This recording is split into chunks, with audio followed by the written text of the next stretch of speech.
Hello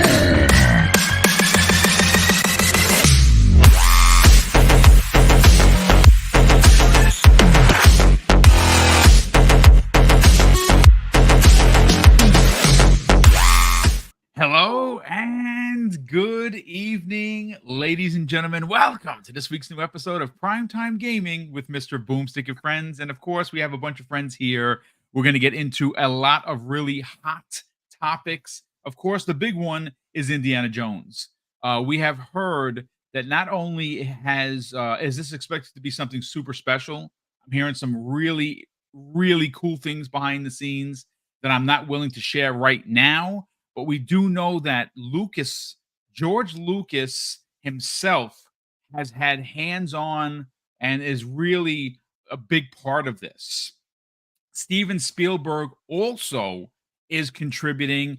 That's a pretty big pair of names for a game that obviously is currently an Xbox exclusive for the remainder of this year and a couple of months into to 2025. This is obviously going to be on releasing in December on Xbox Series X, Series S, and of course PC. We got some information thanks to, of course, the actual game. If you go to the game itself on your Xbox, we have learned that it's 60 frames per second. But you know what's interesting? I didn't notice this at first, and the only reason why this was brought to light was, well, the Black Viking put it out there, and he did like a circle. It says 60 FPS plus, which tells me that there might be 120 frames mode for this thing. I mean, it's possible, and they didn't say it, but it says 60 FPS plus. Super stoked for that. Now, the other topic that we're going to get into is Geoff Keighley.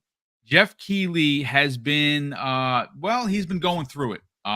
There is a particular Twitter account by the name of Hard Drive. They have nearly 400,000 followers, and they took Geoff to task. And the tweet started out with a tweet from them regarding a truckload of money, and they basically simply said that this is Geoff Keighley leaving Sony headquarters. And of course, Geoff responded by "Show me the receipts." And well, they were off to the races because it was one haymaker after another. And you kind of wonder why these things continue to happen. Well, this all started with the PlayStation 5 Pro reveal. He tweeted about 14 to 17 different times regarding it, trying to sell Sony's, a thing to us. He didn't sell it to me, but maybe he's going to sell it to somebody. And what wound up happening is his last tweet, I think, is the classic one, and that is where he tried to break down the inflation costs of the course of every PlayStation since inception. And obviously, that didn't go over too well for a couple of reasons. One, every PlayStation that he had in the list had a disk drive. The one he had in there did not. So that is, another, $100 tacked on. And it just, if there was any doubt as to him being potentially on the payroll of Sony, I think all of that's out the window now because, my God, I mean, I'm an Xbox guy, but I'm not trying to sell you the box because I don't get anything for it. And when I talk about Xbox Game Pass, it's because I'm a guy on a pension who understands that maybe, entertainment isn't the first thing you're going to spend money on. And if you are someone that maybe doesn't have Game Pass, maybe you should, because you're definitely going to save a whole bunch of money. But before we get into any of those topics, we got to welcome in our panel. Hargi Chani, what's going on, brother? How you feeling? I'm doing well, I guess I didn't get roasted like some other people did, but that was, I've seen some of the images of that stuff. It's rather amusing, the back and forth, ending with a certain sign that he has in a certain game show. Yeah, we'll talk about that because that was the ringer, as the kids like to say. Wrap it up. Wrap it up. Oh man. Anyway, look, like I said, Geoff is allowed to be a fan.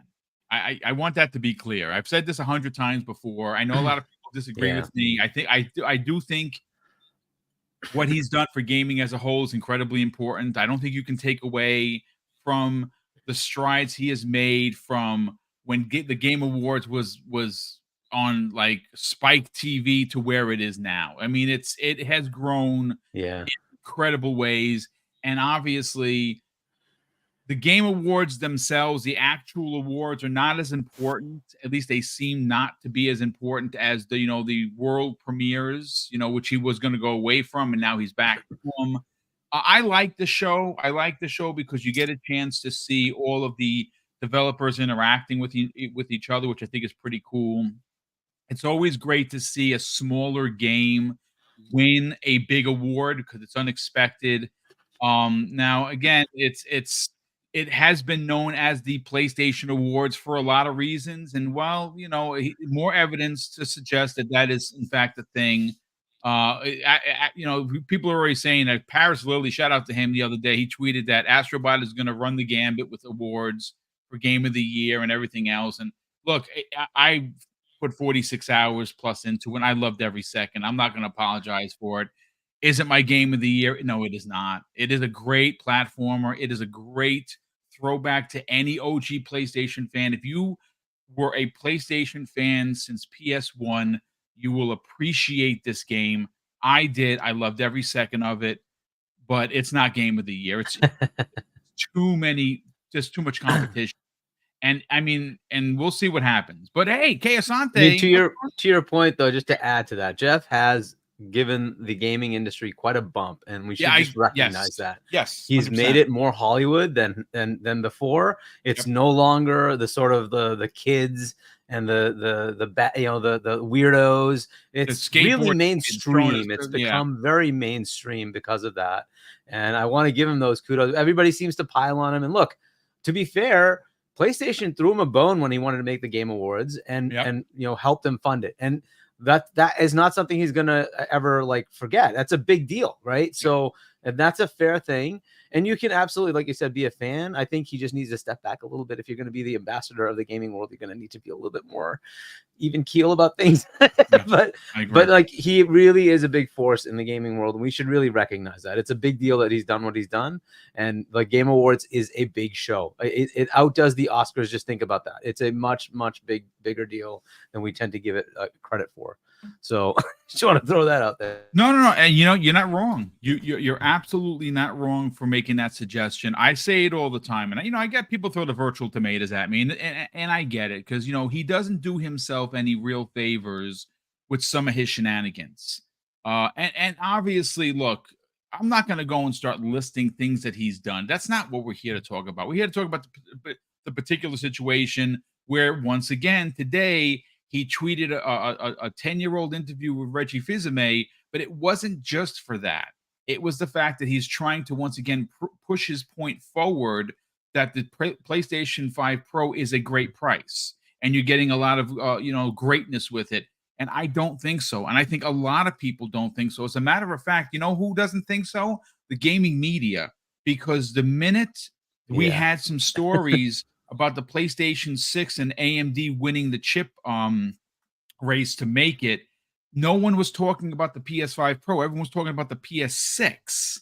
So it's like how expensive it's going to be, and how expensive it's going to be. So we will get into it. But hey, Kay Asante, let me just bother you for a second while you're playing your free item that you received. What are we talking about? We're talking about Astrobot? Is that what we're talking about? I'm sorry. Forgive me. Yes. I think I'll stop playing for a moment just to say hi. Hi, guys. How are we doing today? Well, it's good to be here as usual.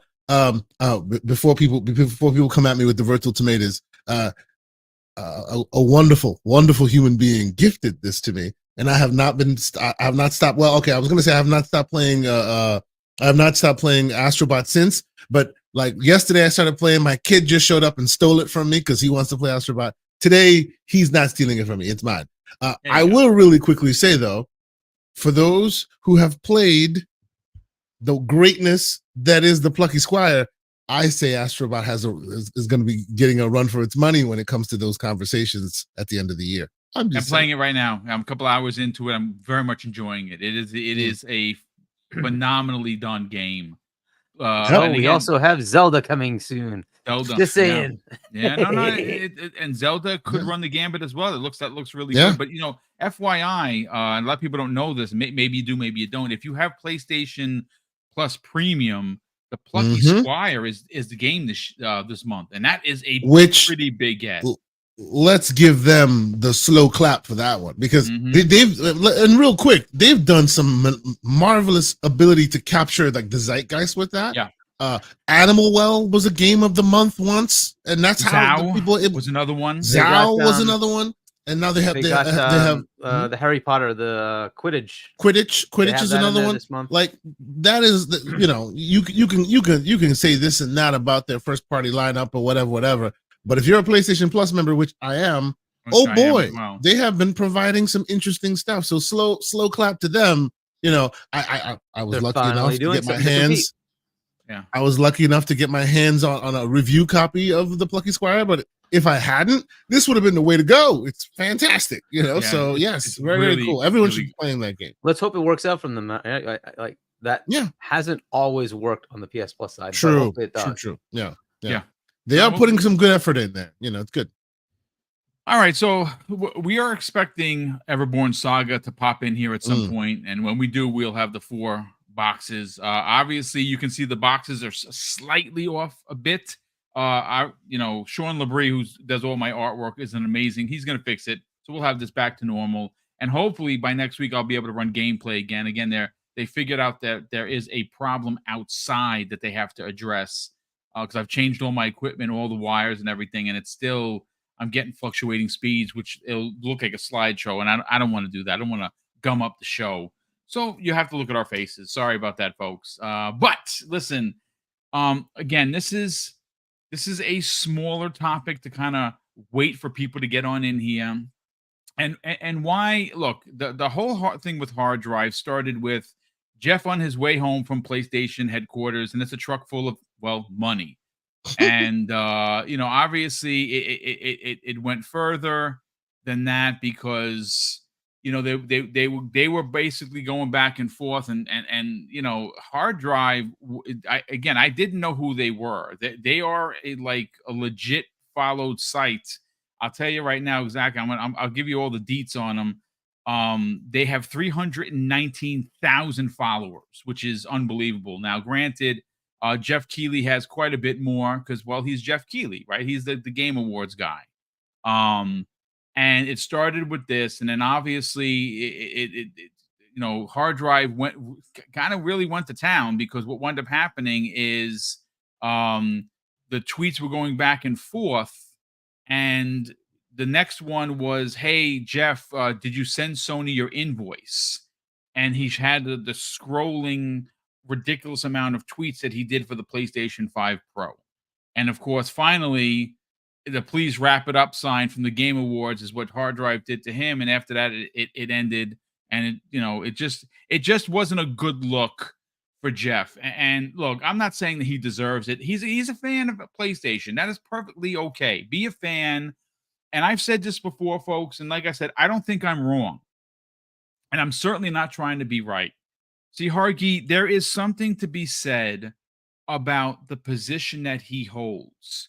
And his position is rather important, okay? He is not a PlayStation representative, because it's not called the PlayStation Awards. It is called the Game Awards, meaning that you are responsible for being a diplomat to Xbox and Nintendo and PlayStation and everyone else, including PC and mobile and the esports teams and everything. So you're supposed to put the hand out, shake the hands, and yes, you can be a fan of said PlayStation. That's perfectly fine. But when you look at some of the things he's done, or some of the things he hasn't done for Xbox that he's done for PlayStation, this is what gets him in trouble. Now, again, what happened, why people brought all of this up again, and again, I'm just going based on the socials, and I figured it'd be a good conversation to kind of work our way into the rumor that popped up late this afternoon about the state of play. I got some things about that state of play. Don't expect any first party. There are not going to be surprises. It is going to be third party only, and that is it. But so I have the tweet in front of me, and Geoff Keighley basically trying to reiterate his defense of the PlayStation 5 Pro pricing, which I don't think he can defend. I think that price is egregious. I think that $800 for a stand, a disk drive, and a Pro in 2024 is just a lot. It's a lot to ask for. It is a lot to ask for based on what we heard from Digital Foundries comparing one to the other. Now, granted, yes, is it a bump in power? Yes, it is. But is it a 4070 bump in power? Well, that's the narrative that people are going with, and it is not. It is missing a lot of things that a 4070 has. And again, we've even heard people try to make this out to be a 4090. Yeah, come on, man. A 4090 is $2,000 card. Like, what are we doing here? Like, for real, folks. So Hargeet, this is what he said in his tweet that got him in a bit hot water once again. Because again, the Pro is the Pro. Brother, you don't have to sell it. If people are going to buy it, the enthusiasts are going to buy it. And they're going to be those 5%ers. Maybe 6% of the populace are going to go out and spend $800. $700 to $800. Let's just be fair. Right? Fine. But what got him in trouble again is, well, his reiterating his support of it and the pricing. So he tweeted, imagine Reggie Fils-Aimé, former Nintendo boss, commenting on the PS5 Pro price in 2024. And he says simply, I pulled this classic moment from our interview from E3 2006, 18 years ago, to discuss Nintendo's reaction to the PS3 price, which back then was ridiculous. And I think a PS5 Pro at $800 is even worse. But that is just, well, that's just my take on it. How do you combat being the producer of the Game Awards, being a huge Sony fan, being indebted to Sony for investing into what your dream was, but also still being a diplomat? Because I think he has trouble doing both. And again, I'm not picking on Geoff. He doesn't even know who I am. That's perfectly fine. I don't need him to know who I am. But with that said, I can still critique what's going on and be fair about it. Let's get your thoughts, man. Yeah, look, I think this, and in general, not just even him, anybody who comments at and they're at a certain level, you kind of have to think about what you're saying, because you're creating a little bit of a problem for you if you ever have to go to the other side, right? So you just have to think about, right? Like, even if it's something as simple as like, it's Mike Ibarra, right? I think it was the one who was making comments recently.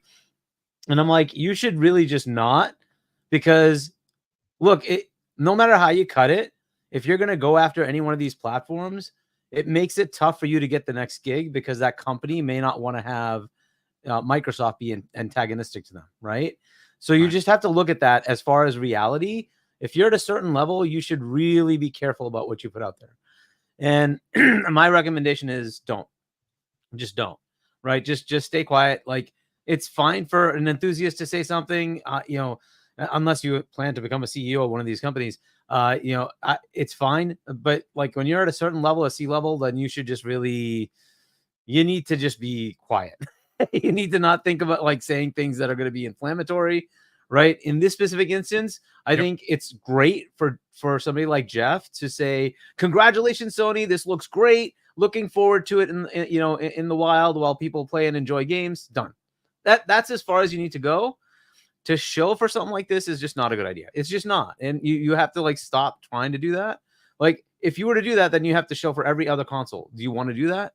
And I think you just really need to just stop. It's just not a good idea to even get involved, because you're trying to represent the industry. And in that, look, do you think the other platforms don't sit there and go, the hell's he showing them for?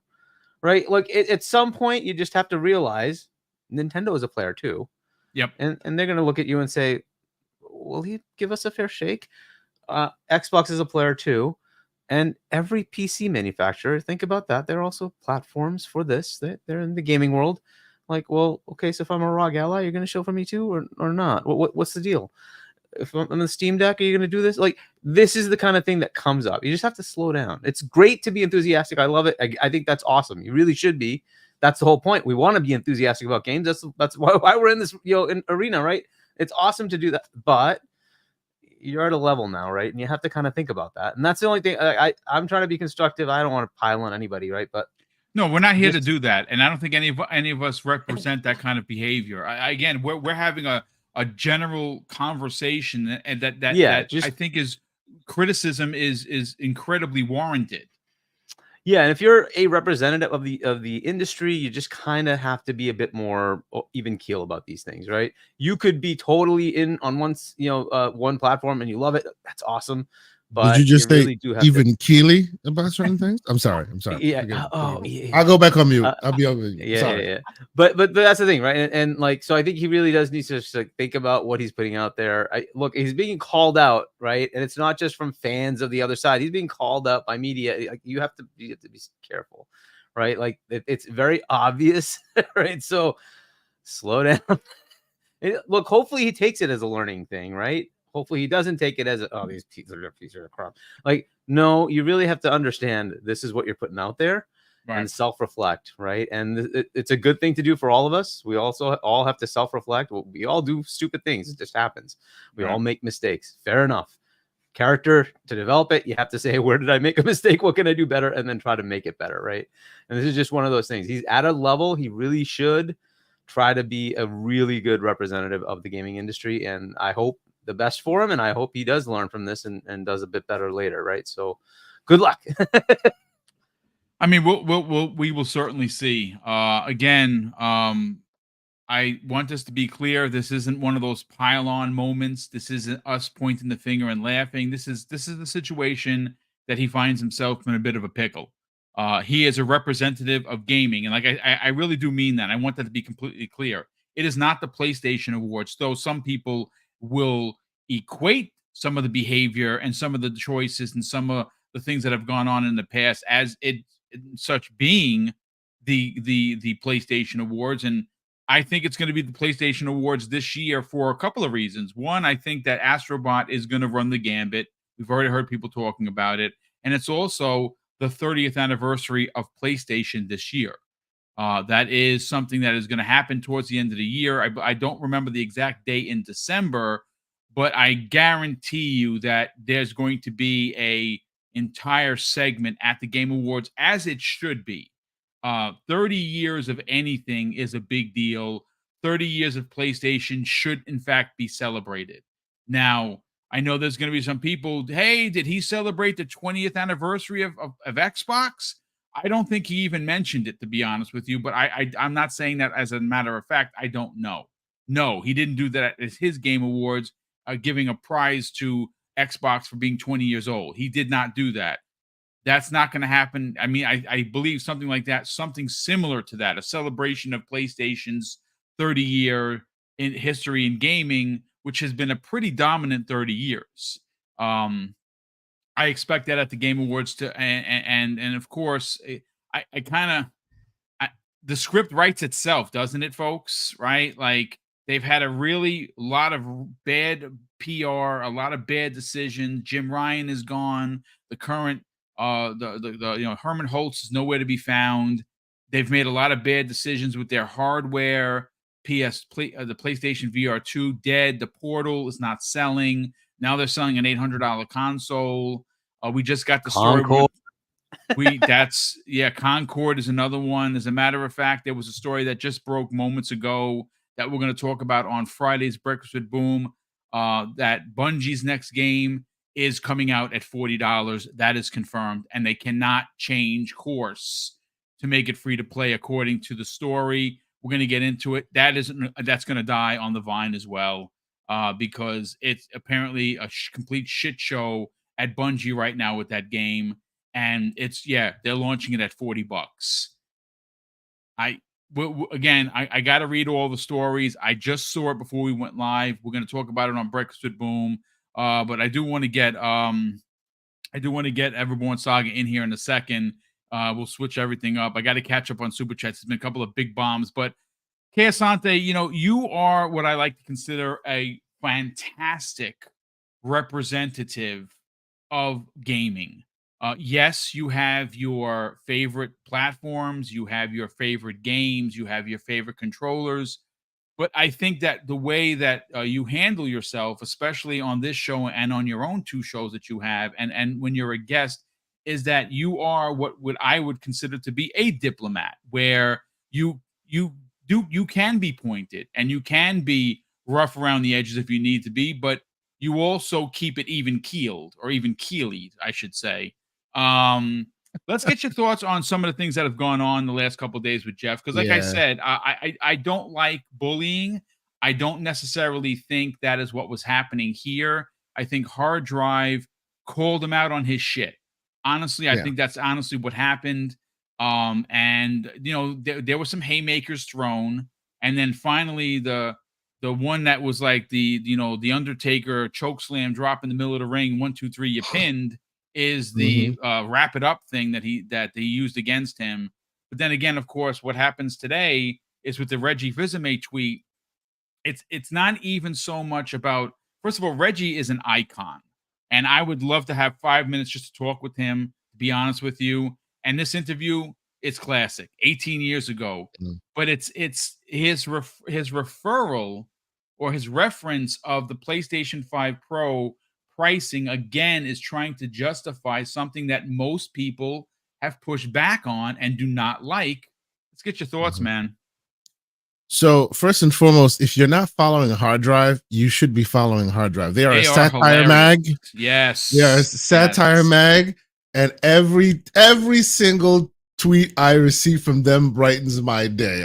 It is hilarious. Like, it is, they are one of the best reasons to follow. Yes, they are the onion of gaming news. They are the onion of gaming news. Yes, correct. Yes, absolutely, 100%. You're absolutely right.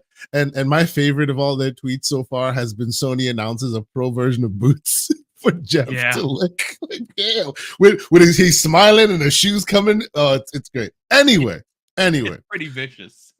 Oh, it is. They skewer you. Like, it's just, forget about it. This is a problem not just about Geoff Keighley. It's a problem about many folks in this space that I've seen, right?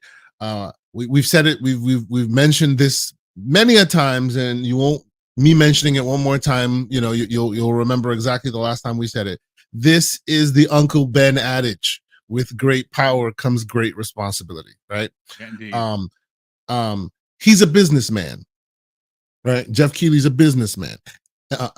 His business is to want these platforms to need him to help hype their next big project or whatever, right? So I'll even give him, I'll cut him some slack and say, what he was doing with all the quote unquote shilling for PlayStation is him trying to drum up his next business, right? Hey, this is me showing you how excited I am for your product. This is me trying to convince the masses, aka come on the Game Awards, show us your next amazing trailer, which behind closed doors they charge a huge amount of money for that to happen. So I would cut him some slack and say he's drumming up business by doing what he's doing, right? But the problem with him and a lot of others in this space, because he's not alone in it at all, is they don't have the persona of they didn't start and have garnered a following for just liking things, right? They come at the public with integrity and journalistic integrity. Because remember, he does, for a while before he became the producer, he became the Ryan Seacrest of gaming.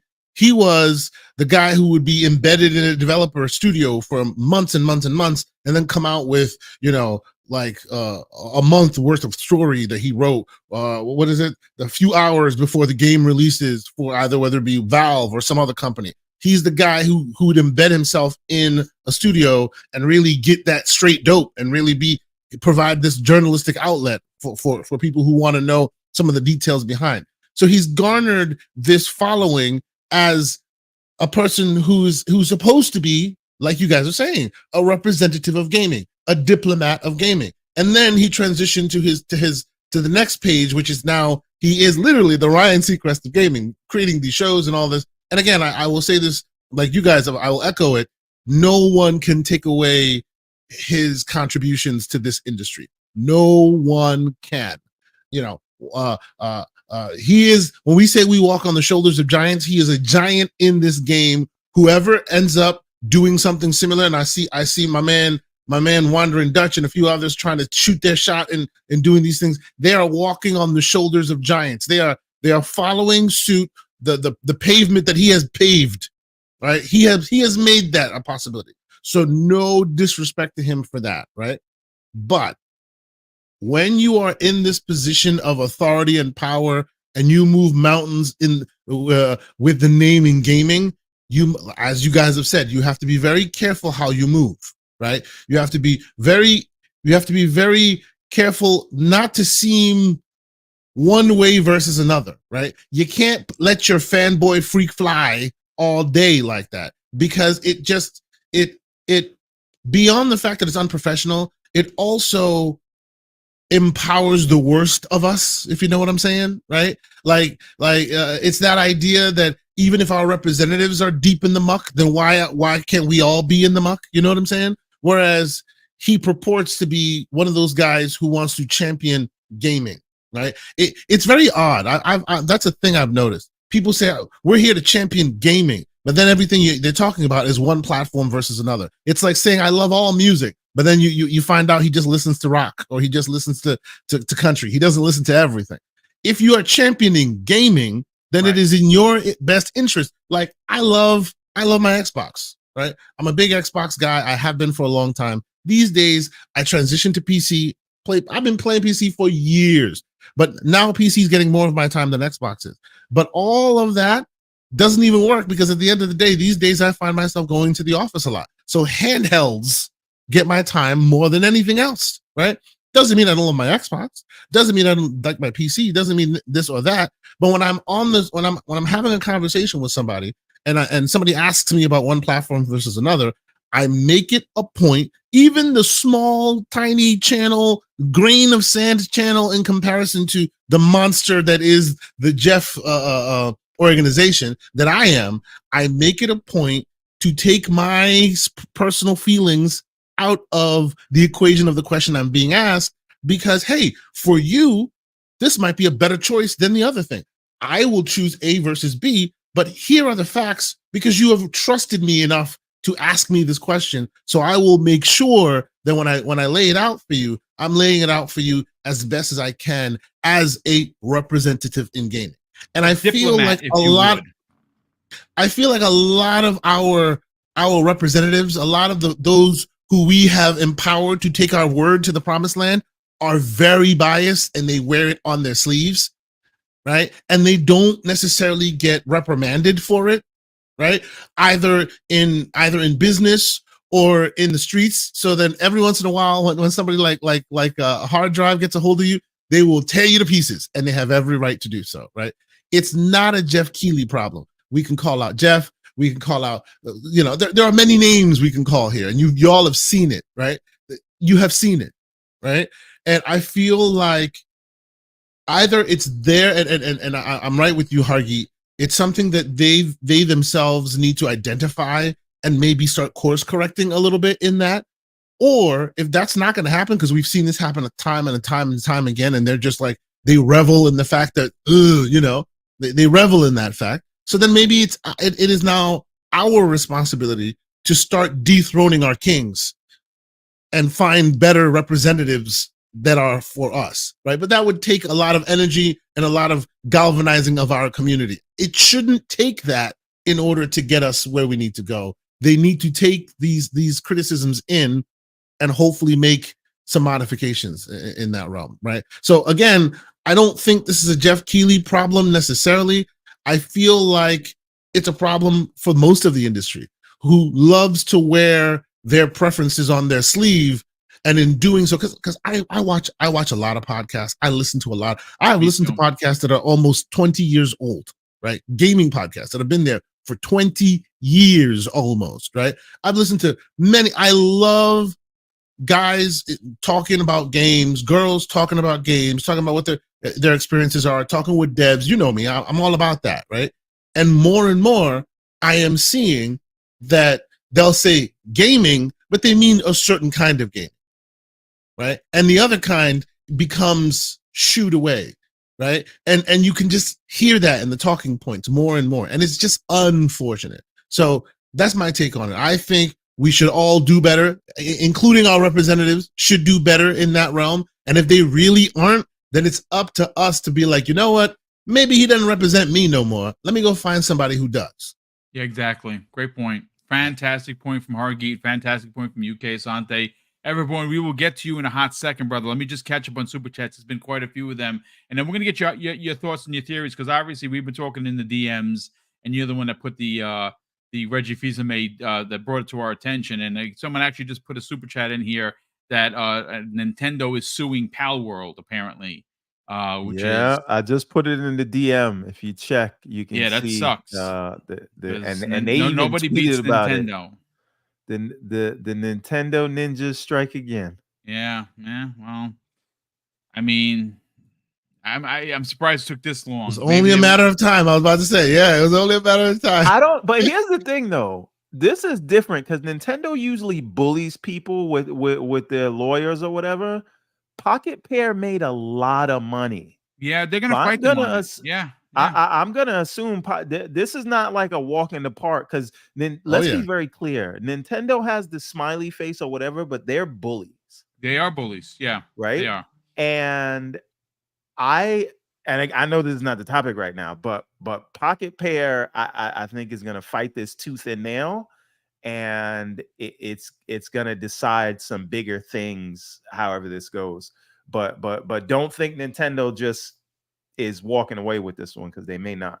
No, I don't think they're going to. Personally, I think there are some similarities, but it's not 1-to-1. And last time I checked, Pokemon don't have guns.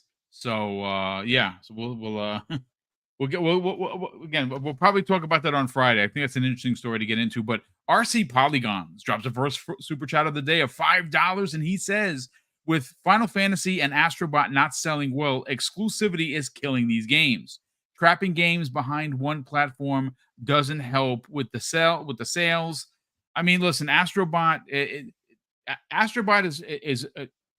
listen, I've gushed about it. I don't have to do it again. I very much enjoyed it. But the thing is this, it was a mistake. Hell, I'm enjoying it right now. There you go. Yeah, there you go. Right now he's enjoying it. It was a release. It was a mistake not to release on the especially on PC, because they just allowed for the DualSense usage where you do have the haptic feedback. So it would have worked. I don't understand why that didn't happen. I mean, it could still. It should have been day and date. Yeah, it's just it should have been day and date. It's a mistake. Yeah. In Final Fantasy, they should never have agreed to not put it on PC at the same time. No, and I think Square has learned that lesson, and don't expect them to do it again. No, there's again, expect some big announcements. I'm talking about some bomb announcements happening at Tokyo Game Show for Xbox. Folks, get ready. It's supposed to be next week. Okay. Next week. It's supposed to be big. Angry Hippie, what's going on, brother? Welcome, man. He drops a very generous $20 super chat, and he says, first live show in a month. Boom. Thank you and your first responder brothers and sisters. That's very kind of you. You very rarely get that, and that's very kind to you. Not only the generosity, but the kind words. You know what? I just in August crossed the threshold of being retired for a decade. Been out for 10 years, which is bonkers if you think about it. I retired at 43, folks. It's very hard to do, but when you get on super young, as I did, it's things happen. And thankfully, I was able to retire. That I didn't hurt my back the way I did when I had like 5 years on. Otherwise, I'd have been effed. No pension then, but thank you for the kind words. Will Broke Boy Lewis has been a channel member for 2 months. Will, thank you so much for all the support. He says, anyone not upset about the PlayStation 5 Pro price are PlayStation and fanboys. Even at the casual PlayStation fans don't like it. You can tell by looking at YouTube and X comments. Yeah, listen, there has been way more pushback and backlash over that price than there are people championing a near $830 device if you need everything. Because let's just say, for instance, you are a casual. A casual gamer is not guaranteed to be a digital gamer. I don't know where that came from. Most casuals buy the disc drive because they go and they get their discs and they trade those discs in secondary market to get new discs, right? That's what they do. So it's what those discs tend to be super cheap in comparison. They tend to play those day one games maybe 8, 10, 12 months later when the $70 is now 40 or 30. That's how they game. That's how they game. On the digital side, you're just stuck to the PlayStation Store because they won't allow you to buy your digital copies from other retailers. And so you get no discounts. you pay what they tell you to pay, and that's also why they're being sued in the UK for it. And we'll see what happens with that. So thank you so much for the generosity, Will, as always. Angry Hippie drops an additional, very generous $5 super chat. It says, Geoff needs to act like the Kids' Choice Awards host and act excited for everything there. And you see that where you look. If you ever want to see Geoff Keighley not give a flying shit about one of the biggest announcements at the Gamescom show, look no further than the Genshin Impact announcement. I have watched it, and like I said, look, everyone knows I'm a retired police officer. We are trained to watch, right? That's what we do. We watch, and your movements and your actions let us know what you're going to do next. It's for our safety and yours, right? We learn. This is something you learn over the years. You get to be so good at it that you know what they're going to do before they know they're going to do it, right? I was dedicated to my job, and I made sure that I understood because I wanted to sign out at the end of tour. And the minute Geoff conducted himself that way, I knew that he didn't give a shit about the announcement. Genshin Impact releasing on Xbox is one of the biggest stories of 2024. Now, that game does nothing for me. Absolutely nothing. But there are millions of people that are going to play that. And he literally, under his breath, was like, Genshin Impact, Xbox. Like, go watch it. You can see for yourself. It's embarrassing that he would do that. But see, this is what gets him in hot water. So you're right there, Angry Hippie. Wow. Sarcastic Taurus drops a $50 super chat. Holy matrimony. That is bonkers. He says, Geoff. Yeah, there you go. Thank you, sir. Thank you. I have one. I don't even use it. It's a shame. What a waste of text sitting on my right-hand side. He says, Geoff really needs to be happy about gaming. He wants to be the face of the Game Awards. So do as the title says, enjoy games. A guy like that hating Xbox, representing the gaming awards is effing BS. I can't even take anything he says serious. And you're not wrong for saying that. Not to be outdone, Aries_EMS has gifted 10 Double Barrel Gaming memberships. Please, folks, if you did get one of these memberships, thank Aries in the chat. That would be I would greatly appreciate that. Thank you, sir. Appreciate that. Deserves an award. Absolutely. Alvin drops a very generous $5 super chat and says, I keep hearing Astro is going to win a ton of awards, but is it? It's not winning any technical awards, and best family game usually is multiplayer, game of the year only. I mean, listen, everyone, it's an amazing game, but it's an amazing game for for fans of PlayStation.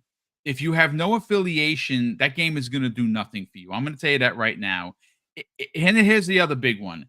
If you haven't cared or played a platformer in a decade or two, you're going to look at this game and be like, yep, this is just not for me. I wouldn't waste a penny. And that is perfectly fine. See, for me, I'm an old man who grew up with these things. I like platformers. I really like this game, and I make no excuses or apologies for it.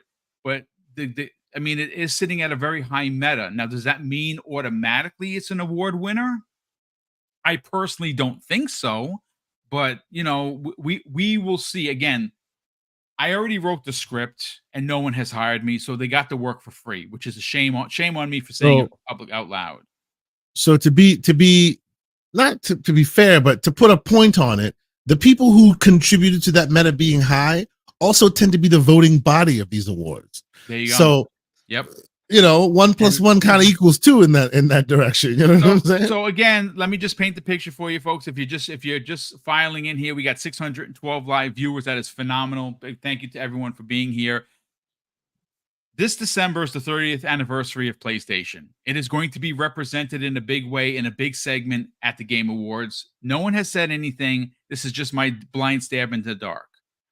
How ironic, or how amazing would it be for PlayStation as a brand to not only be celebrating their 30th anniversary, but to get Game of the Year for their platformer? It just literally, it's a Hollywood written script that I'm not getting a dime for. Well, there you go, folks. And I think that's exactly what's going to happen. Well, unless there's something like Elden Ring, and there isn't. Really Well, I mean, yet, there is. so. The Dragon Age is looking freaking pretty damn Again, good. we'll see. You're right. There is potential for a couple of games that are coming that could be that good, but we will see, right?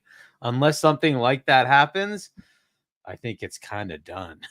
Like you have to kind of just. I hate to admit it, I think it's kind of done so too. But Spider-Man last year was Spider-Man 2, right? Yeah. But it had, I think it was Elden came out last year, right? Yeah, Elden, it came out and it took over just for a while. With everything. Yeah. And it was like it was gonna win. The other big one was Alan Wake, right? That was like they were going back and forth. It was great. But unfortunately, we haven't had something that level that's gonna come equivalent, except for Final Fantasy. And I don't know that Final Fantasy is gonna go beat Astro. We'll see, right? But you're right. There are other games coming. We'll see. It is possible one of them will be fantastic. Zelda could be right? a fighter against that for sure. Zelda could be Zelda's coming out. Like you're saying, if Dragon Age comes up and it's really good, right? There's others coming as well. We'll see. But unless you get that, 95, 96, good luck. But we've also had this conversation that these guys tend to be predispositioned to love what Team Blue sells. So Indeed. If you're coming out, you better be undeniably good, because the it seems the weight is kind of shifted.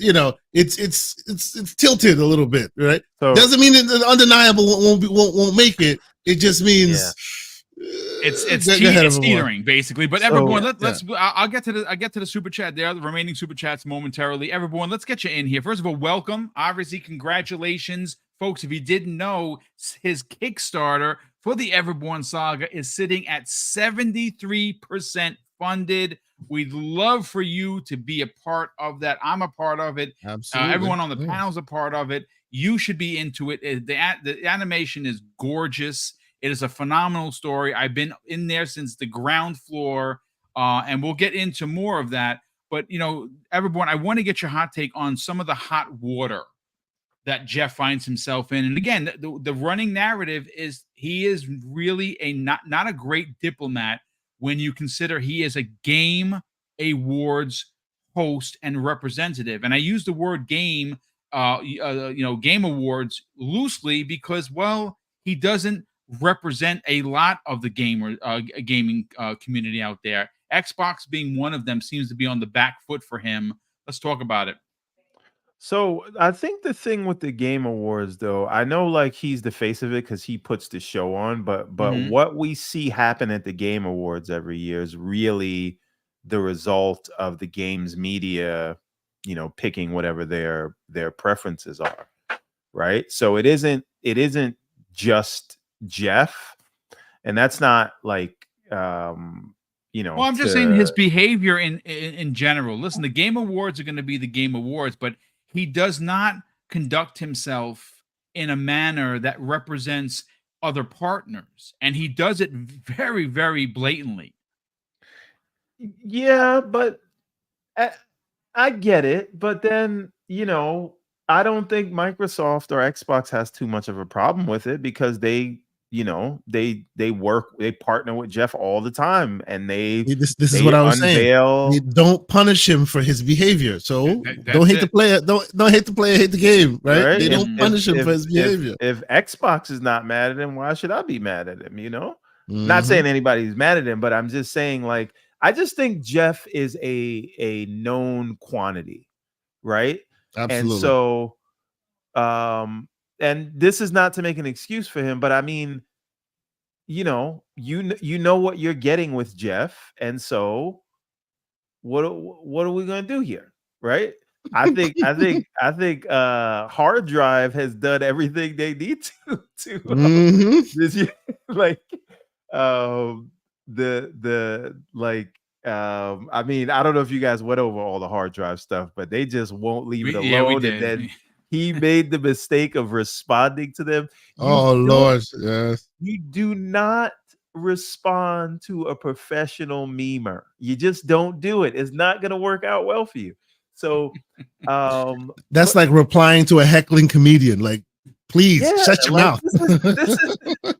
This is like, it's like Bane in the Dark Knight Rises. It's like they live in the dark. You barely adopted it, you know. So but yeah, like if none of this surprises me, right? And I don't think it should surprise anyone here, right? Geoff is going to be who he is, and whether his preference is what it is or not, he's going to do it the next year when they have another show, when Sony has something else to show. So, I can't be surprised by Geoff being Geoff anymore, and I don't think Geoff is going to change. So, there you go.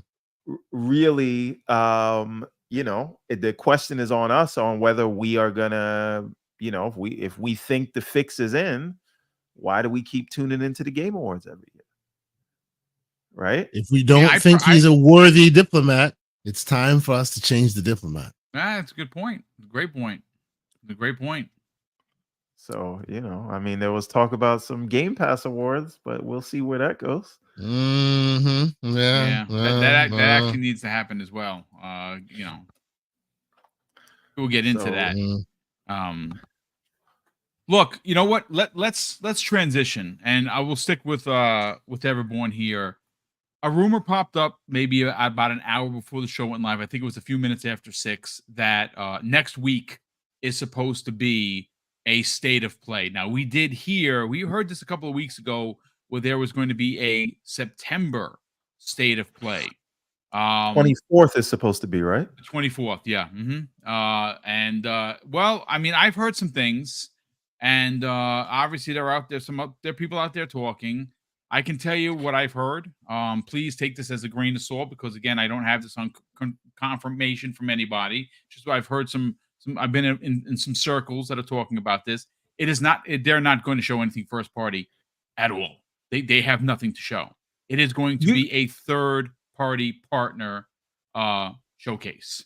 And there's no secret game coming for PlayStation 5 Pro. There's just not. That would have been announced with it. It's just going to be a third party. What are your thoughts on this? So there's a few things, right? Like, so if it is next week, then is it supposed to coincide with the Tokyo Game Show? Because Xbox has a presentation on the 26th, right? Yeah.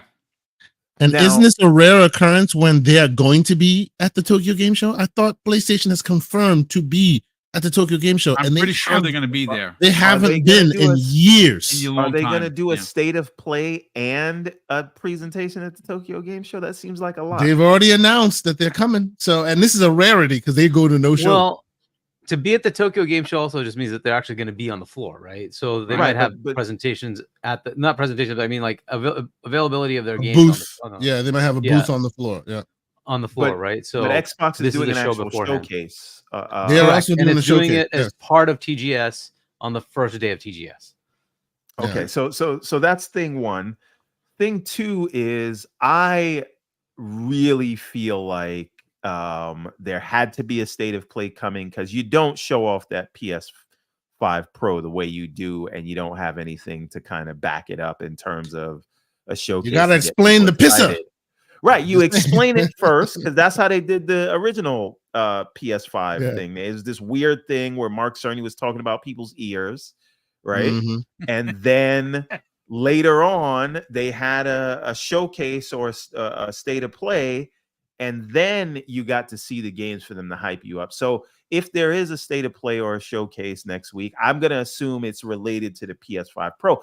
If it's not, I think that would be monumentally stupid. But We've seen stupid things happen before, so who knows? Now, as to them not having any games to show off the PS5 Pro, like that would be wild, right? They have to. I don't want to believe that they could be so, I don't know if the word would be arrogant or foolish, but I believe they are not that dumb to not have anything to show this thing off. Well, they're selling a $700 box. They got to show us something. Boom. Well, listen, I have a story. I pulled it from, of course, one of my favorite places to get information from. That's videogameschronicles.com, VGC.com. This story was written by Tom Ivan. I happen to like Tom's work very much. And basically, it says Sony will stream a new State of Play presentation next week. It's been claimed. Now, where does this claim come from, gentlemen? Well, I'm going to read verbatim from the story. Giant Bomb reporter Jeff Grubb had said on September 12th that he expected Sony to hold a State of Play in 12-ish days. And now he has doubled down on it on his latest podcast today, where he says Sony's next State of Play is almost certainly happening on the 24th. Now, here is that game that you were wondering was going to be there to show off the Pro. And it leaked today, and well, it's out in the wild. Apparently, he says if it does hold a State of Play presentation next week, the event could be used to announce the long-anticipated and rumored Horizon Zero Dawn Remastered, which has recently been rated by the ESRB. Grubb also said he heard about another PlayStation remaster that is, I'm sorry, hold on a second, my screen got blocked. That could be revealed at the event as well. So again, I heard this in the circles. Remaster a Horizon.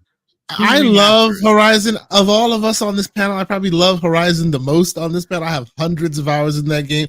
Why are you gonna do my girl Aloy like that? You're gonna send her out to be the whipping girl? Like, what are we doing right now? This is Loved 1, did not like 2.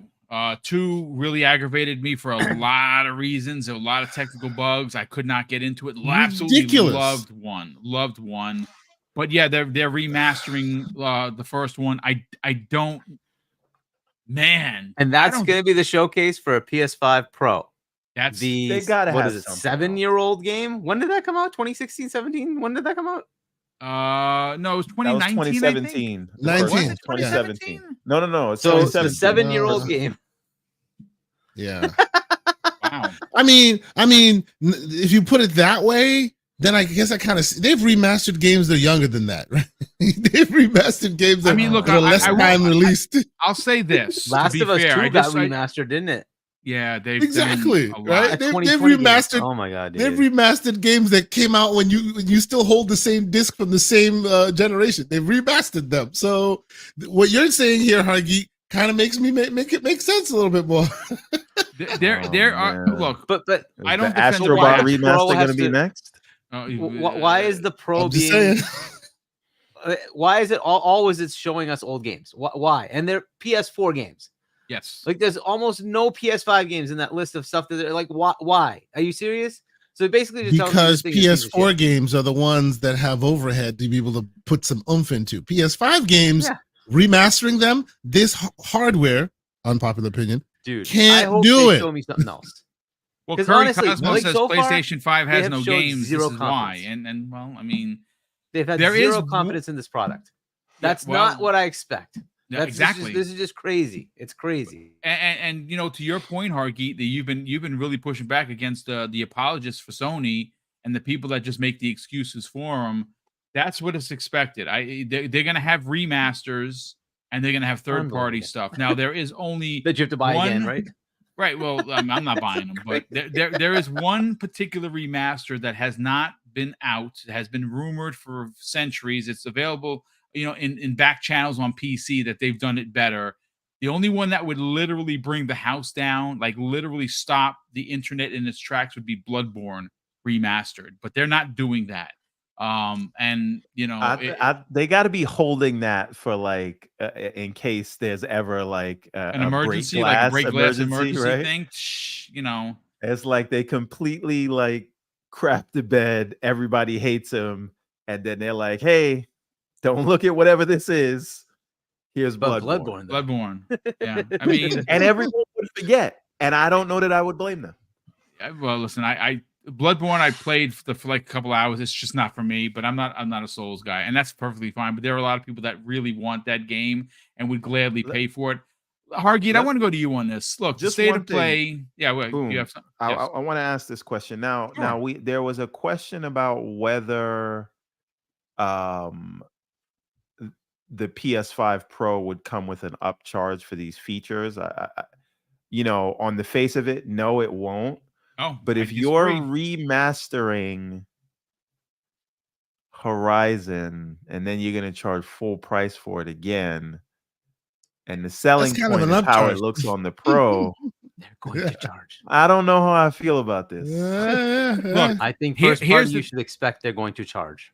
So let's paint the picture. I don't think what everyone is saying. Would be a direct charge, but yeah. Okay. Yeah. You bought a game on your PS4, and whatever game that is, Uncharted, God of War, Horizon, you loved it. You absolutely loved it. And those games, I absolutely love those games. Loved them. When the PlayStation 5 came out, instead of just giving you the upgrade because you spent $500+ on your console, and you bought the controller that came with it, which gives you the haptic feedback and everything, Sony then started charging everyone $10 for use of your controller that you bought and the better graphics and FPSs for the PlayStation 5 version by charging you $10.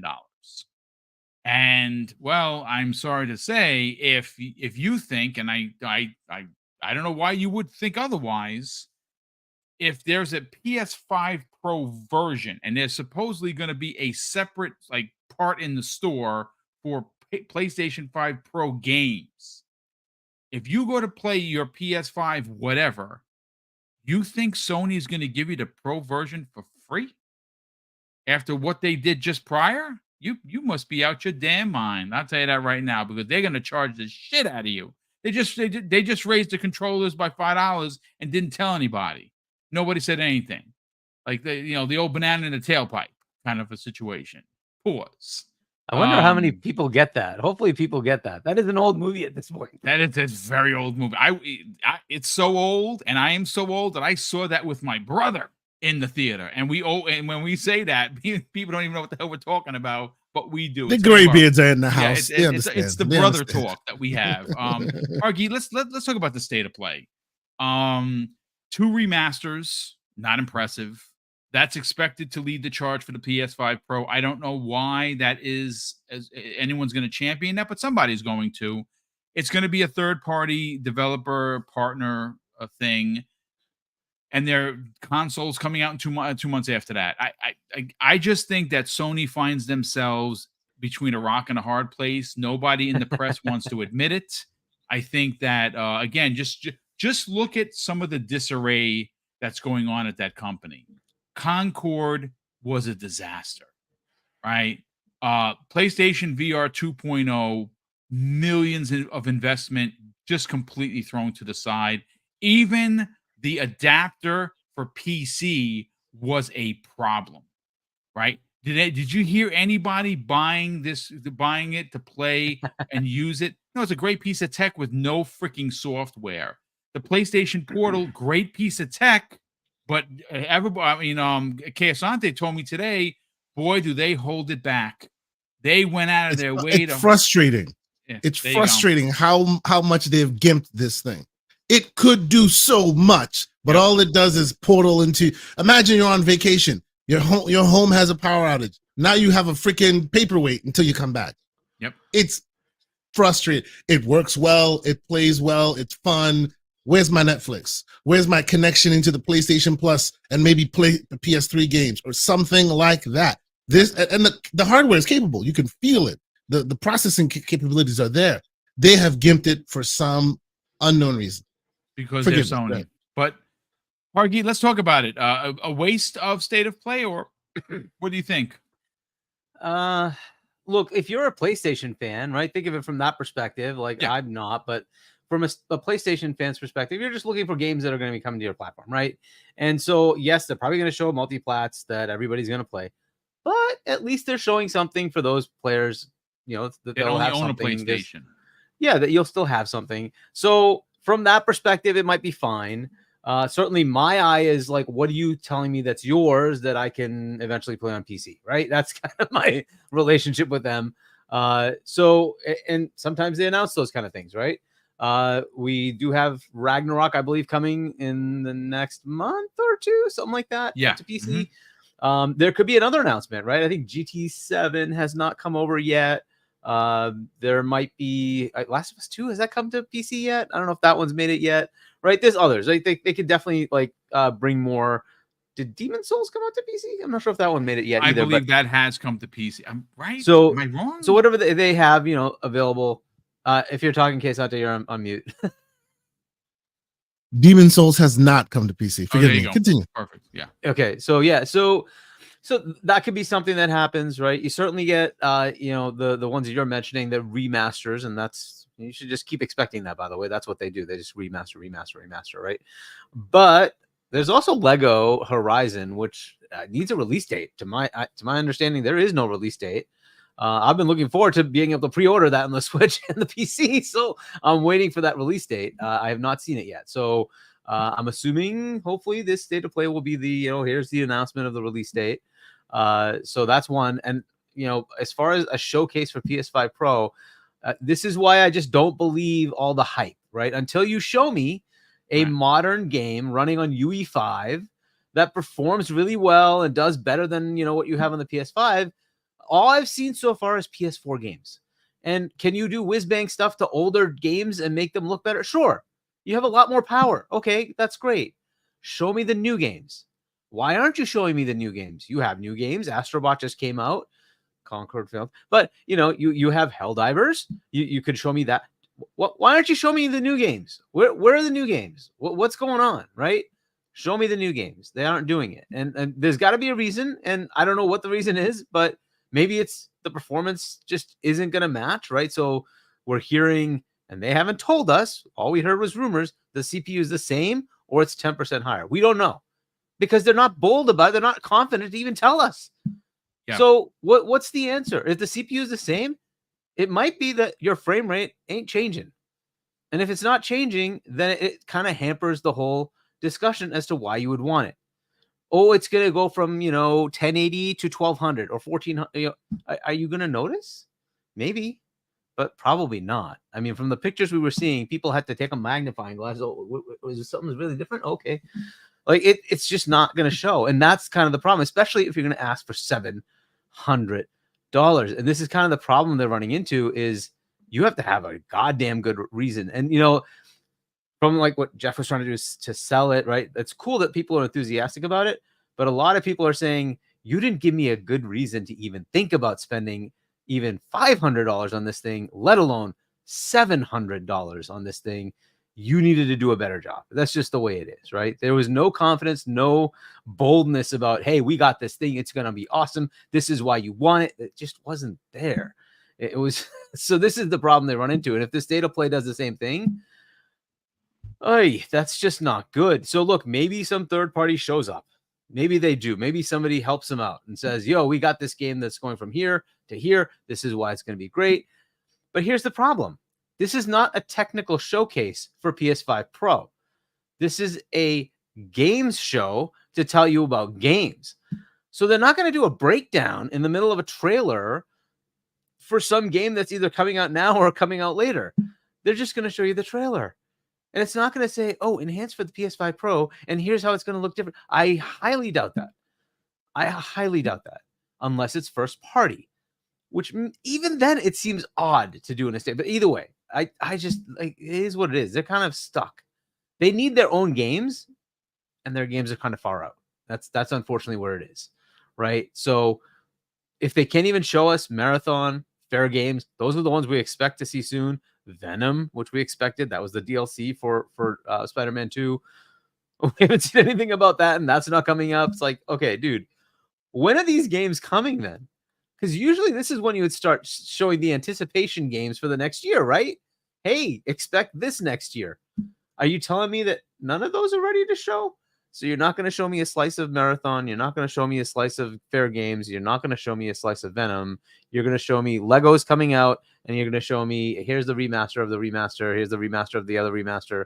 And here's dude, what it's telling me is that they have a problem with releases, and people need to start recognizing Sony has a problem with managing their studios and getting games out. And they keep saying it's on the other side. It's like, well, they've put out the same number of games that Sony has this generation. You may not think so. You may not care about those games because some of them are like fight sim. Some of them are grounded. I like grounded. Maybe that's not for you. Pentiment might not be, but they put the game out. So what's happening on the PlayStation side? At some point, this is going to be a problem for them. Now, look, hopefully the third party shows up. They bring a game and they show it. This is the game in PS5 Pro, and it blows everybody's mind. And then they find out, oh, by the way, it looks the same if on PS5. But we'll just have to see, right? But does it surprise me? No, because this is what we've been seeing. They have problems with their pattern. The pivot to gas screwed them over. It just did. Yep. It's where we are now, and we just have to expect there's going to be like a gap where they're going to have a hard time giving you games. That's just the way it is. And there might be third-party deals. There might be. There may be some third-party things available, but it might also be that people have started to figure out every time we try that, it doesn't necessarily work. The big difference was Black Myth Wukong. That worked, but it worked because of PC. And PC, it took off. Now, that might be because of China. We don't know if there's some shenanigans there or not, but it took off like hell in China. And then it also did well outside of China. It didn't do badly. People are still playing in the millions have bought it on Steam. And then several million on, was it 3.5 million on PlayStation? Yeah. Those are good numbers. Those are great numbers. Outside of the fact that it's still sold well over that in China. I think it's like a 10 plus million over there, something ridiculous, right? So that thing's up to like 15, 18, something ridiculous, right? Which is awesome. But outside of that, it hasn't been great when they've done this for third parties, right? The Rise of the Ronin didn't do that well. They say, oh, it did better than Neo, except they missed their revenue targets. So I'm guessing since that was a game that came out, that they missed their revenue targets because of that game. You certainly heard from Square, even recently, they keep saying Final Fantasy missed its target, Foam Stars missed its target, blah, blah, right? They just keep telling you that they're not working. Yep. So every time they try this, those third parties have got to be looking at it and saying, was this a good idea? Stellar Blade did okay, but it could have done better. So this is kind of where we are, right? And I think this is going to push the thing of will third parties keep doing this? I think smaller games, they will. I think bigger games, they're going to really think about it and say, is it worth it for us to lock ourselves away from PC? You can say I can lock myself away from Nintendo. Maybe it doesn't perform there, even though the next gen console is coming, and it probably will. Lock yourself from Xbox. Maybe the market share is too small. PC, that's a huge market. Yeah. Why would you take yourself away from it? It's going to be hard to keep doing this. And that's unfortunately how Sony does things. They say it's got to be exclusive only to us, can't be on PC. And it's like, well, dude, if you're going to do that, you're really cutting the market down.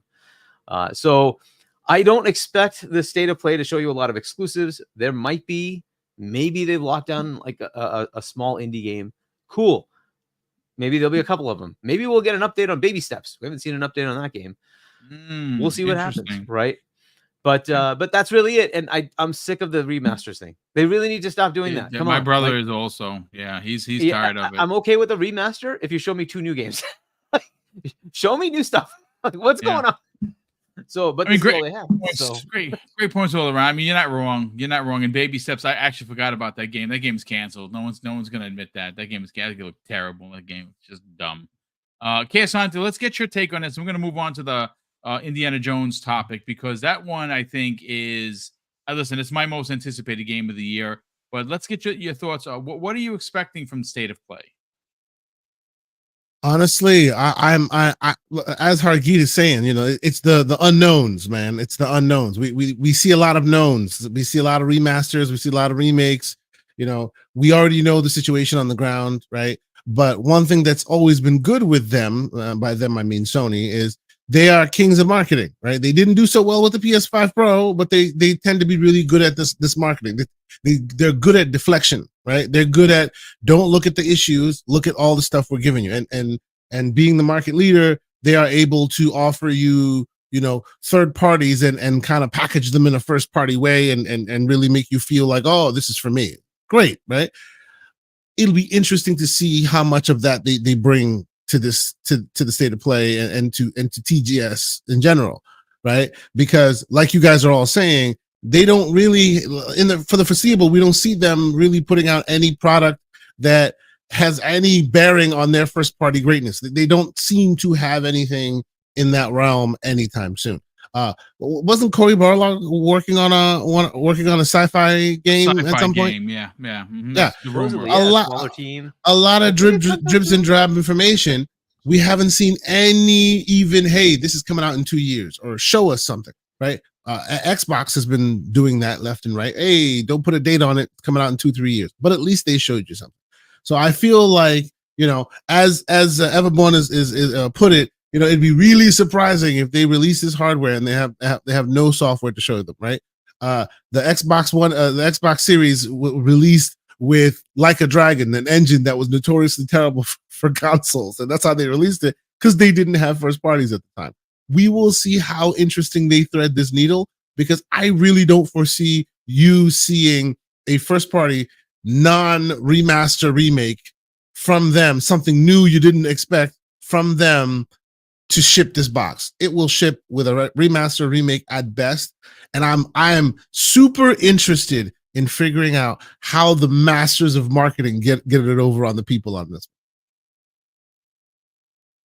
I mean, great points all around. We will certainly see. But look, Everborn, you are an OG. You're a gray beard, like the three of us on here. Even though he has no gray, right? I see grays. His camera. Hey! His 720p camera's hiding the grays, man. Don't let him fool you. Get out of here with that. Let's talk Indiana Jones. Earlier last month, I got a chance to see it behind closed doors, and I was completely blown away. Now, granted, I haven't talked about what I saw because, well, I'm not going to. But I did get to see some things that other people didn't. And we got a story here. Now, this story was posted by theguardian.com. Now, this is like a legit website who confirmed that both George Lucas and Steven Spielberg have been on board since inception of this game, and that we are going to be treated to the most authentic Indiana Jones adventure ever made. And again, just look at the trailers. I mean, it honestly, for me, and like I said, this is where it gets a little bit personal. Anyone from the Bronx, Co-op City, my Co-op City friends, brothers, sisters. Well, my pops took me to City Cinema, which was a 2-theater, little hole in the ground movie theater way back in the days. Was that before it became AMC? Oh, I don't know if it was. I don't think this was AMC. I just was called City Cinema. It was an old school, like they had like the popcorn maker in the lobby kind of a thing. That's how old this thing was. It was old. And he took me to see Indiana Jones, and we were just completely blown away. We watched it together 100 times easily. I invoked serious emotions, like, watching the trailer, just because of my personal take with Indy and Harrison Ford specifically. This is, look, I know that for some people, Everborn, a bit of the shine was removed when it was announced for PS5. But I listen, at this point, games are going to go where they're going to go, and I don't like it, but this is the industry as a whole. It's going to happen more often. Sony's going to be the last one to adopt it, and they still don't act like like Xbox exists, because, well, Horizon is on the Switch but not on Xbox. Just ridiculous. But Everborn, this is great news for anyone that is looking forward to this game. Having George Lucas involved, having Steven Spielberg, two people that were involved with the original film. And obviously the trailers really do show how good this game looks. We did get, thanks to the Black Viking, we did learn that it is confirmed for 60 FPS plus, which I believe the Series X, and if you have a capable TV, might be able to do in the hundreds, which would be pretty freaking awesome. What are your thoughts, man? So the thing about Indiana Jones is that it's the brainchild of, you know, two of, you know, America's most well, I mean, Steven Spielberg is the best film director of all time, I would argue, but George Lucas has, you know, given us Star Wars, also given us Howard the Duck. But this, if you know, you know, right? But Indiana Jones is something that the two of them have been trying to bring back into the public zeitgeist since the Crystal Skull. Yeah. And it just hasn't worked. Right. And so this, I can understand them being involved, because this is basically their last chance to bring it back and show the world what everyone loves about Indy. And you don't have to contend with a lot of the other things that bringing a franchise back in films with the with the same lead actor 30 years later. You can show us Indy in all his glory in his time without using like de-aging technology that makes everyone look sick. So you know, doing it in a video game really allows them to capture the adventure and the action and the excitement and the charisma of what Indy is. And so yeah, I think that makes a whole lot of sense. And then being involved just to make sure they get it right. And this is Todd Howard's like baby. You know, everyone working on this project seems like they really love it. So I'm very excited for it. And it going to PlayStation takes no shine off of the game itself. I agree. Takes shine off of certain marketing things and the little stuff we care about. But that's separate. That's like an Xbox PlayStation thing. That's not an Indiana Jones thing. So it is good, I think, that this is going to go you know, to where people can play it, because again, you got to be a graybeard to know and care about Indy, and this game is hopefully designed to get the young punks on board to understand what this is. So I everything I've heard about the game so far, I've just been in love with it, and this is just another feather in this game's hat. So I'm all for it, and it makes total sense that Lucas and Spielberg are involved. Yeah, I love it. I think this is gonna have. I mean, look, if you know, you know, right? Like Keasante, some of the conversations, some of the goofiness in the scenes, specifically when the Nazi guy is making fun of like the Americans with the commercials. That is authentic to what would be in Indiana Jones film. And I gotta be honest with you. Again, we're talking 30 and above here. If you're younger, maybe maybe you watched it with your dad, and you're like, I know what they're talking about. And if that is the case, awesome. But anyone under 30 may not get it. The 30 and above understand Indiana Jones. And look, Kay, we saw a lot, and that game looks better every time they show it. And one of the things that came out during, when they were talking about it, was the fact that it's not a straightforward just go points A, B, C, D and get to Z, you're done. There's exploration here. And I think what you're starting to see is in its DNA, and I talked about this yesterday, a lot of the developers here are from Starbreeze. Starbreeze made both Riddick games, which were freaking phenomenal. And you can kind of feel it in its DNA. What's your excitement for it? I am very excited for it. I too are from the lineage that remembers chilled monkey brains. I loved that franchise. I actually tried the stuff because of Indy. I actually went to a country where that was on offer, and I was like, I'm going to do my Indiana Jones, and I tried chilled monkey brains. I did. Anyway, this speaks to a certain audience, right? And I would actually argue that is why, for me, it made sense that they went to PlayStation, because like you said, even in our audience here who are predispositioned to know where we come from and have similar stories. There might be 30s and under, or those who just were not part of that lineage at the time it was fresh in the zeitgeist, right? So you need to find these people wherever they are, and it may not be on just one platform or two platforms, right? For those of us who remember this thing as fondly as we do, it is an exciting time. It is a super exciting time. My fear is that it doesn't transcend beyond us, and because of that, the experiment becomes a failure. But that's a business case to be made sometime down the line, how much it's sold or whatnot. I'm planning on watching all of the films. Well, okay, when I say all the films, I mean the first three, because the others don't exist. Yeah. And then I'm planning on sitting down with the Great Circle and having a great time playing this game, playing the game. As Everborn was saying, and to the article, right? You can tell, much like what was another franchise that we know and love that was speaking similarly, the Ghostbusters. Right, they have been trying to bring that back in film form for years in its authentic form, and to varying degrees of success in the newer films. But for a long time, those original group was trying to bring that back, and they thought that gaming would be the only way forward. So they tried to really put some energy into the storytelling of one of the games that would come out.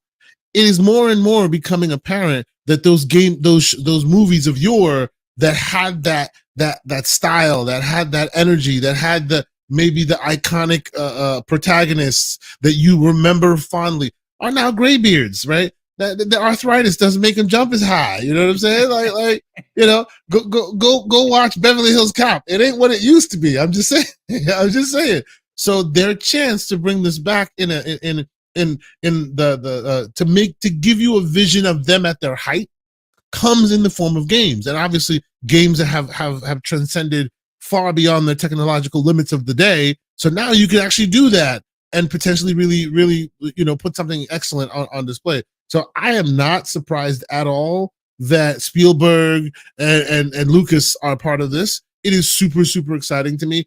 I need everyone to play it, because that's my fear. My fear is that the graybeards will go, yay! And then the 30-somethings will go, what is this cheap Uncharted knockoff? And keep it moving. We'll see. For their part, for the game's part, it looks like they've differentiated themselves from it. I too got a chance to go see some of the presentations during Gamescom. It looks fantastic. It does not look like it's following any footsteps in those old games. The other games in its lineage, right? It doesn't look like it's trying to do Tomb Raider. It doesn't look like it's trying to do Uncharted. It's doing its own thing. The whip is on full display. Even the combat is very, very interesting and very Hollywood-like, right? The gunplay is diminished, as it should, because it was never about the gunplay, in those movies. So I'm super excited. I'm super excited. We shall see what transpires. Yep. Real quick, Moonlight Ace says, I'm only 28 and I remember the Indiana Jones movies. I did try it on the Xbox 360 of Indiana Jones video game, because I remember I was playing Kung Fu Panda after that video game. That's awesome, Moonlight. Welcome as always. And actually had a question here for UK. Who was that asked it? Angry Hippie says, was it good? The chilled monkey brains. It was an acquired taste. There you go. I would imagine so. I would imagine. And it's not like chicken, let's just say. Well, there you go, folks. Hargeet, let's get your take. Are you excited for this game, Hargeet? Because I'm not sure if you are, and I'm not sure if it's because you're not a fan. Because I think just as a video game, this looks like a really incredible adventure. But I think that if you are an indie fan, that's the bonus. Yeah, I mean, actually, like, I'm an indie. Look, the original three. Yeah, of course, yes. The first three are. There's only three. There's only three, sir. There's only three. 4 was. I mean, there were parts of it that were okay, but they were the beginning of it. I'm like, dude, he's sitting in a fridge, and what? No. Yeah. Crystal Skull was an affront to nature and God and man and country and everything in between. like whatever. So like, I mean, if that there's one a kind of annoyed me. nuclear holocaust, I can just jump inside of a refrigerator and be good, not be good. And then Is be that what we're tossed, saying? You'll be God knows how fine. You'll far be up in the fine. air, and then fall down, and you're totally fine. Yeah, Of course, that's of not how it course. works. Yeah, you'll get out. You'll get out. You dust yourself off. That's not how it works. Anyway, so whatever, right? It is a movie, fine, whatever. But that was just so ludicrous. I'm like, come on, guys. Like, but the game was one that I was very much looking forward to until they said it was coming out in December, and I'm like, okay, hold on. Like, do you not have confidence in this? Why are you putting it out in December? That's like no man's land. So I'm hoping it's good. I really am hoping it's good. But like, you don't usually put out a good game in December. It's just not normal. So maybe they're just saying we don't care. Fine, but like that's just not normal. So I don't know. I'm hoping it's good. That's all I can really say. Having Spielberg and Lucas on it is good. Yeah, I see your point, but let me give you a counter though. December is a month that's usually not a month where a big game would go. Right? To be fair, it is a first-person action game. It is a first-person game based on an Indiana Jones character. I actually don't think December is a bad move for it. And I say that because there's no competition. There's no other games coming out. They literally have the entire playing field to themselves.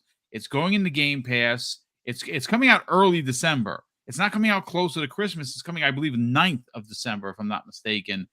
That gives you a couple of weeks of Christmas. Obviously, maybe this is one of those things that they're hoping that people go out and actually buy these games as gifts for their older brother, sister, mom, dad. Well, so look, one of the better things to do and why you don't do this is that you have everything ready for Black Friday, and you usually have nice little bundle deals. Hey, you can get this with it.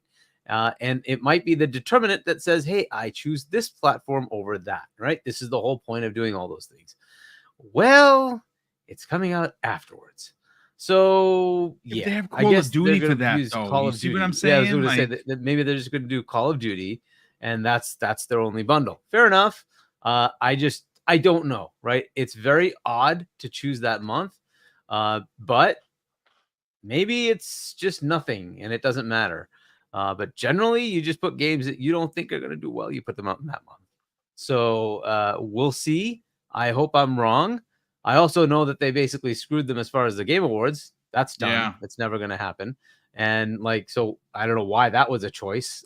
You've also, by the way, done that for the acting. There could have been a chance for the acting to actually get something. That's gone. So like, it's just an odd choice. To me, it just means you're not confident. That's what that means to me. I hope that's not the case, but it is. Even if it's not like a lack of confidence, historically, when games come out in December, especially high profile ones, that's like we have to hit this calendar year. And so when is the latest we can get it out?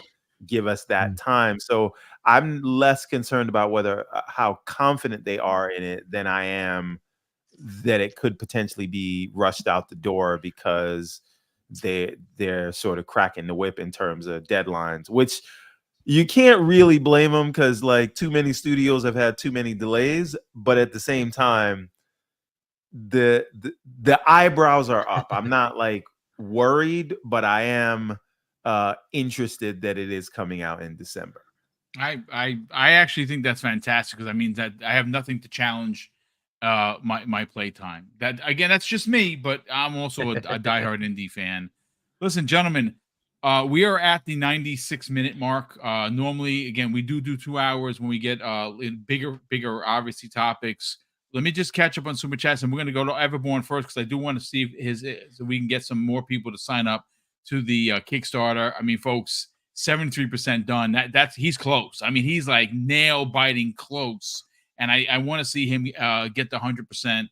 We have here, you know I got soul. Welcome back, brother. Nice to see you here. Says, did you see that BG put a copyright strike on Oh No, It's Alex? Now I don't know who's BG. Broken Games. Oh, Broken Games HDR. There he is. Okay, I did not know that, and that sucks. I don't know if Oh No, as Alex can fight that.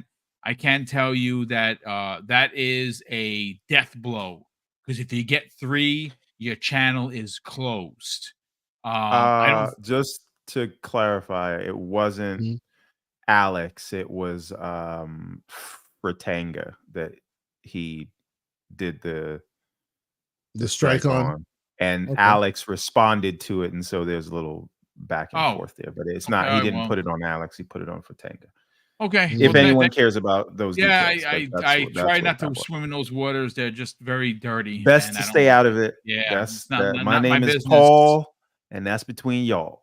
Yeah, yeah, great point, great point. Eli Slomovich, generous friend of the program, drops an outstanding $5 super chat and says, "Did you guys hear Nintendo was suing Pocket Pair, Pal World?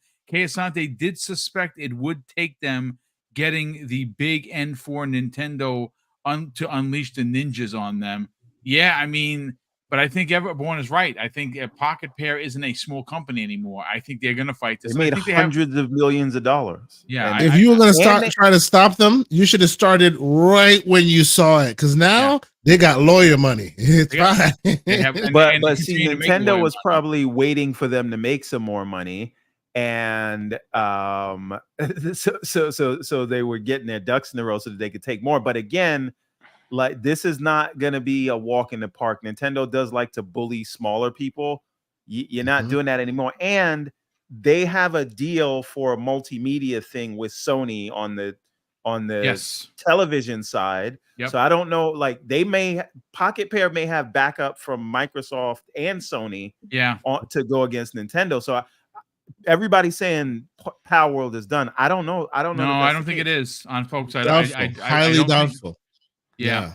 JD Gamer drops quite a few super chats. Actually, 3 in a row of $5. So JD Gamer, thank you so much for the generosity. He goes on to say, MSB, the behemoth that you are, you alone have the ability to crown another king anytime you want. SGF proved it can give Geoff nothing in the future. I mean, they do, but they use Geoff when Geoff uses them, and Kay said it earlier. If you don't fight back, then he's going to keep doing what he's doing. If you don't scold them for what he did, and he's done it many times, and they have not yet responded, at least publicly.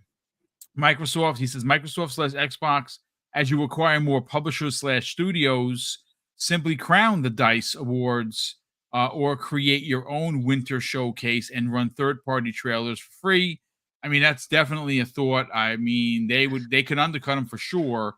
And his third super chat says, imagine after Xbox acquires Square, Sega, or Take-Two, and never seeing those games at the VGAs, but at the Game Pass Winter Showcase and showing third party too. I mean, that's a phenomenal idea. And look, I don't know for sure, but in my humble opinion, and I think Hargeet would agree with me, and this is not a topic we're going to get into, I think that they are going to try and get Take-Two. I honestly think that they are. Just my thought, just my theory. No proof, and no one's talking about it, but if you're gonna go for somebody, you own Call of Duty, you own Minecraft. You might as well go and get GTA 2. But we will see. JD Gamer drops a channel member chat, and he's been a channel member for 56 months, bro. That is crazy generous of you. Thank you so much. He said Xbox should give Geoff nothing and just develop their own Game Pass/Winter Showcase and run third-party trailers for free, not at $500,000 per trailer. Publishers and developers would flock to a show where it's free for them. I mean, they don't have to be free. Hashtag no PS6. They could just undercut them. Instead of $500,000 for your trailer, charge $100,000. And then they go there, and we'll see. Hadari Mac drops a very generous $5 super chat and says, regarding Keighley and Sony, didn't he hype up Concord? Yeah, he kind of did. And, well, he probably deleted those tweets now. But Everborn, let's get to you because I see the books. Great camera shot. Folks, the Everborn saga is an anime that is everything that you probably read growing up and a bag of chips. And he has a Kickstarter that is 73% filled. And that's a really big deal, which means that he only needs 27 more percent. Now, how many backers that is, I'm not sure, but he can tell you that. Let's talk about the Everborn Saga and where they can help you fully fund your, well, dream project, if you will.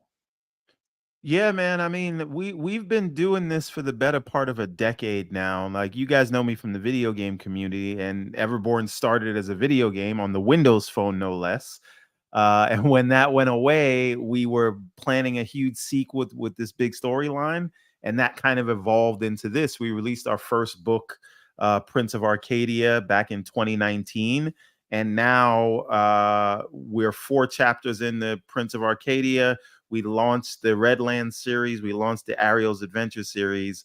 And now we're at Ariel's Adventure Chapter 2, which marks the 7th installment in this big epic story we're telling. It is basically Lord of the Rings meets X-Men. It is a connected universe. Nice. Each of these series, Prince of Arcadia, the Redlands, and Ariel's Adventure, are all telling the same story from a different character's perspective, and they sort of interact with each other. And so we're doing the Kickstarter now. It's been a very huge success so far. This is our 3rd Kickstarter. The first 2 were chosen as Kickstarter projects we love, and we have basically leveled up everything. Kay, could you do me a favor and throw the link to the Kickstarter in the chat? But check this out. We're 10 days in. We've got 19 days left.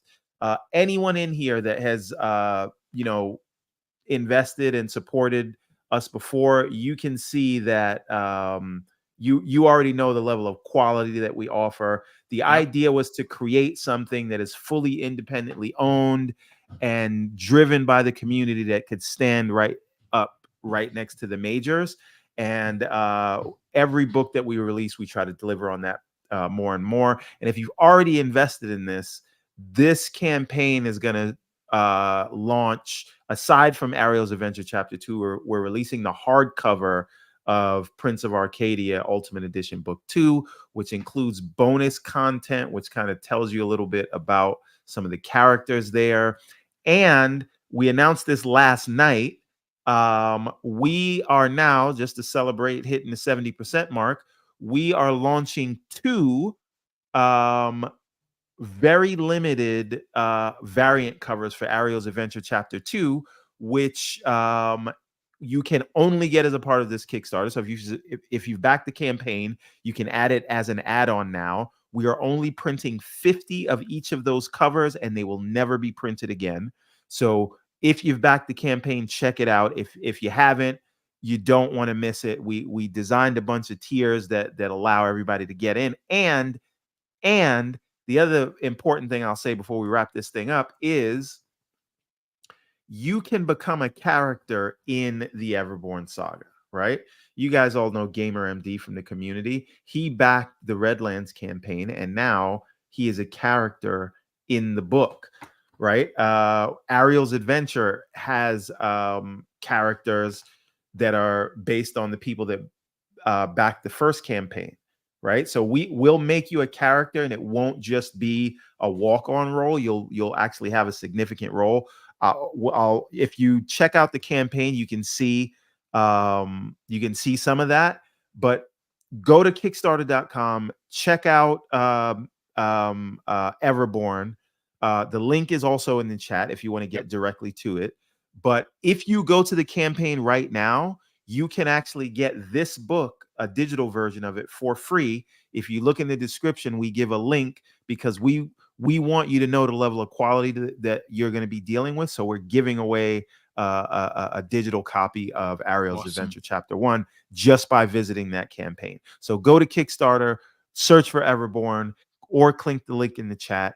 You will not be disappointed. And that is before we get to the amazing add-ons, which are we've got some custom Everborn gear that is made by like Adidas and American Apparel and things like that. So we're doing big things. I see this thing as the next big Hollywood IP. It's all going to be by you guys making it happen. So yeah, that's it. Appreciate it, brother. And obviously, you go to the link, folks, and click on it. Support this man. He's doing good work. You see the quality of the books. I've supported him from the beginning. So has Hargeet. So has Keosante. The Hargeet paper will be in the next book. Ah, very nice. Looking forward to that. The paper quality is ridiculous. It is really, really well done. Hargeet, let's sell your brand, brother. Obviously, you wrote a book called Emergence. So obviously, we want people to potentially buy your book, read the book. It is, if you like Mass Effect, you're probably going to like this book. And also, he has a YouTube channel. He does lots of really great videos. And he's also on a bunch of podcasts. Talk about it, brother. Sure. So if you want to subscribe to my channel, it's Hargeet Chani1 on YouTube. Yeah, and if you want to check out my book, you're welcome to do so as well. It's shop.chani.us. It'll point you to the Barnes and Nobles and Amazon pages in your country and all that. So check that out. There's also merch. I'm wearing the shirt. You can certainly pick up the merch if you like as well. And then I'll be on tonight with Fonz in about an hour-ish for Games Talk Live. So check that out on Fonz Gaming. And then on Friday with C Money and Doodle, I'll be on night shift, 8 p.m. U.S. Eastern Time. So check that out. And then I'll be on with Web Dave. If you want the next one, that'll be Sunday at 7 p.m. U.S. Eastern Time on Web Dave's channel. Nice. Well, you're making the rounds, but we definitely appreciate the work that you do here, and of course the work that you do on your YouTube channel. So thank you for that. And of course, Keosante, you have a big show happening this Friday, the Gaming Circle podcast, 10 a.m. Eastern Standard Time, Saturday mornings. And just like Saturday morning cartoons, you get there, you listen, you laugh. It's animated. Everborn fights with Keosante. Keosante fights with Everborn. It's like two brothers fighting on Saturday morning over who's going to take that last marshmallow. We use lasers, not guns. Yeah. Lasers. And speaking no of one that, gets hurt. G.I. Joe, the game, comes out on the 26th. Holy shit, I can't wait. I am so excited for that. That game looks so freaking good. It's a beat 'em up. Go buy that game. Support that company. But let's sell your brand, brother. Wait, when does that come out? The 26th. 26th. Ooh, yeah. Thank you for that. Yeah, it's a day after my birthday, and the gaming gods are. I don't think that's a coincidence, Boom. I don't think you know what I'm saying. Hey, by the way, everyone on Steam, you can get Days Gone right now for $12.50 if you don't have it. It's on. It's like 75% off. So check it out if you're on. You can get the Crew 2 for $1, but yes, that's all on Steam. Anyway, speaking of Steam and the Gaming Circle podcast, we will have a developer on this weekend. I'm actually working in the background right now. This weekend, a indie dev team by the name of Usual Suspect Studios. A gentleman will join us.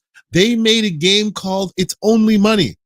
Imagine an indie studio making a GTA-like game, fully open world, multiplayer and single player. Amazing story, hilarious game narrative, and I wanted them to come. I met them at Gamescom. I wanted them to come talk about their game, talk about how this indie team kind of came together. They're a bunch of friends who started making a game, and it took on a life of its own, and it looks really, really awesome. We're gonna talk about the game. We're gonna throw some game codes in the chat. Come join us Saturday, 10 a.m. Eastern Standard Time. Myself and the slanderous one over there, we're gonna do about it. We're gonna be about it. We're gonna have some devs on. We're gonna have a great conversation. So we'll update you about the Steam box that we built yesterday. Oh yeah, which let's be clear. This week on the GCP channel has been a little fire.